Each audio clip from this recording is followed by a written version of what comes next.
Bismillahirrahmanirrahim and Assalamu alaikum. Welcome to Gohar Publishers. This is Hamna bint Shehzad. Our motto is redefining the geography of education through digital resources for conceptual learning. Dear teachers and dear students, आज के इस video lesson में हम देखेंगे अपनी Gauhar English book 3 का unit number 7 जो कि हमारे पास है enjoying festivals, और उस पर हम देखेंगे अपनी एक्सरसाइज के दो अगले पार्ट्स। एक हमारे पास है formal and lexical aspect of language और दूसरा देखेंगे राइटिंग स्किल्स। तो चलिए चलते हैं अब एक्सरसाइज की तरफ। जैसे कि आप देख सकते हैं पेज नंबर 72 पे हमारे पास है formal and lexical aspects of language. यहाँ पर अब हमने सिंगुलर और प्लूरल नाउन्स को देखना है। नॉर्मली हमारे पास सिंगुलर और प्लूरल नाउन्स का कॉन्सेप्ट ये होता है कि हम एस लगा देते हैं या ई एस लगा देते हैं या आई ई एस जो होता है वो आगे लगा देते हैं, तो हमारा वो कॉन्सेप्ट प्लूरल में तब्दील हो जाता है। लेकिन अब हमारे पास आगे आएंगे जो कि हमारे पास हैं अब हमारे इर्रेगुलर नाउन्स। ठीक है, इर्रेगुलर नाउन्स वो वाले नाउन्स होते हैं जिसमें कोई रूल नहीं होता हमारे पास कि हमने एस लगाना है, ई एस लगाना है या आई ई एस लगाना है, बल्कि इसमें समटाइम्स जो वर्ड होते हैं ना वो अपने सिंगुलर से प्लूरल बिल्कुल मुख्तलिफ होता है। जैसे माउस का माइस, फुट का फीट, तुत का आपके पास टीथ हो गया। ठीक है, ये आपके पास टोटली आपके पास डिफरेंट होते हैं। अब चलते हैं हमारे पास, आप देख सकते हैं कि एक बॉक्स के अंदर हमारे पास लिखे हुए हैं सिंगुलर भी और प्लूरल भी। अब हमने इनको इनके रेलेवेंट कॉलम में फिट करना है। तो चलें जी देखते हैं। Ox oxen, woman women, person people, die dice, man men, tooth teeth, foot feet, child children, goose geese, cactus cacti. अब अगला कॉन्सेप्ट हमारे पास आ रहा है use of can and cannot. जब हम कैन के बारे में बात करते हैं तो कैन से मुराद होती है कि किसी की एबिलिटी को शो करना। I can run, I can walk, I can drive, I can swim, I can smell, ये एबिलिटी है आपकी। और आपकी कैन नॉट शो करता है इन एबिलिटी, जैसे कि आप वो काम नहीं कर सकते। My sister can not sew, my sister cannot drive, I cannot row a boat, ये चीज़ें शो करती हैं इनएबिलिटी को। अब हम चलते हैं पेज नंबर 73 पे। टिक द ट्रू और false for the given sentences.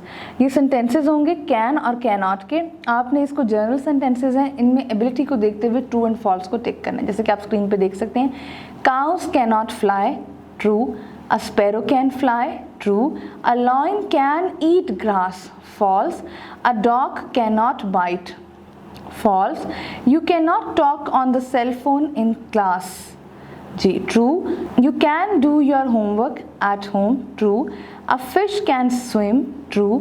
An elephant cannot write a letter, obviously, true.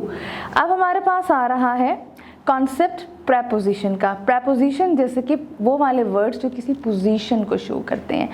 अब आपके पास राइट साइड पे पिक्चर्स हैं, इन पिक्चर्स को देखते हुए हमने बेसिकली अपना वर्ड चूज़ करना है। अब पिक्चर में देखें, बिल्ली चेयर के ऊपर बैठी हुई है, the cat is sitting on the chair. Books जो हैं वो टेबल के ऊपर हैं, the books are on the table. ये चेयर है, चेयर के नीचे शूज़ हैं, the shoes are under the chair. Then ये जो टेबल है, टेबल के पीछे यानी कि बिहाइंड आपका जो है वो रैबिट है, the rabbit is behind the table. Then आपके पास जो टेबल है ये सेंटर में है, इन बिटवीन है chair and box, the table in between the chair and the box.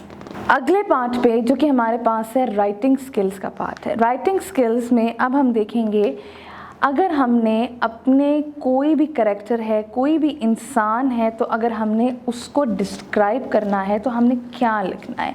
यहाँ पर हम सबसे पहले जब डिस्क्रिप्शन करेंगे किसी भी पर्सन का तो उसमें जो फर्स्ट थिंग हम बात करेंगे उसकी बॉडी की, उसके पर्सन की हाइट की, उसकी बॉडी शेप की, उसके बेसिकली वो किस तरह का आपको उसके हेयर्स हैं, कैसे उसके आईज़ हैं, वो उसकी नोज़ कैसी है। जब आपने डिस्क्राइब करना होता है तो डिस्क्राइब करने से मुराद ये होती है कि आपने फ़िज़िकल फीचर्स को डिस्क्राइब करना होता है। तो यहाँ पर हमारे पास क्वेश्चन है, right a simple descriptive paragraph about Saima. अब आप पिक्चर्स देख सकते हैं, हमें साइमा की पिक्चर दी गई है। साइमा हमारे पास बेसिकली अगर आप देख सकते हैं उसने हैट पहना हुआ है, आपके पास एक टॉल हाइट की लड़की है, इसके ब्राउन हेयर्स हैं और ब्राउन आइज़ हैं। इसका कॉम्प्लेक्शन जो अगर आप देखें तो ना वो बेसिकली बहुत डार्क है ना वो आपका फेयर है, बल्कि मीडियम है। तो चलिए आइए अब इसको डिस्क्राइब करते हैं। वो बहुत काम में मदद करती है, she is very helping, she is caring. No, हम जब भी डिस्क्राइब किसी पर्सन को करते हैं, मैं फिर आपको बता रही हूँ कि वो उसके फिजिकल कैरेक्टर पे करते हैं। दिस इज़ द रीज़न कि ये आपको पिक्चर भी दी गई है। अब चलते हैं टंग ट्विस्टर की तरफ। I saw a kitten eating chicken in the kitchen. जिस तरीके से ये मैंने पढ़ा है, आपने तेज़ी के साथ ये जुमला अपने फ्रेंड्स के साथ पढ़ना है, घर जाकर अपने अम्मी अबू के साथ पढ़ना है, ताकि आपकी जो प्रोनाउंसिएशन और आपकी फ्लुएंसी है वो इम्प्रूव हो।